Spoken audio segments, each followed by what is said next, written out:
Hi, I'm Dr. Darren O'Brien with your CDOCS tip of the day. In this tip, I want to talk about the K1SM ceramic burr from Comet. I was introduced to this burr from Dr. Rosenblatt. Dr. Rich Rosenblatt turned me on to this burr a couple of years ago. And the thing that I like about this burr is I use it every day for caries excavation. It takes away the soft carious tooth structure without removing any of the good solid dentinal structure of the tooth, which is really nice, especially as you're starting to get those deeper restorations or those deeper lesions where you might be getting close to the pulp chamber. I have avoided pulpal exposures with this burr, which I would not have normally done so with a carbide round burr or any other excavation tools, including hand instruments.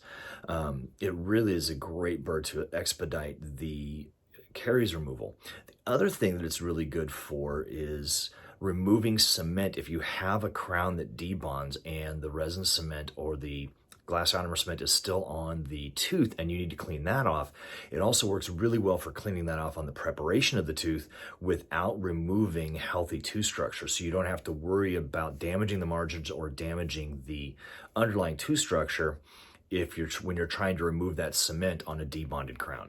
So again, it's the Comet K1SM burr from Comet.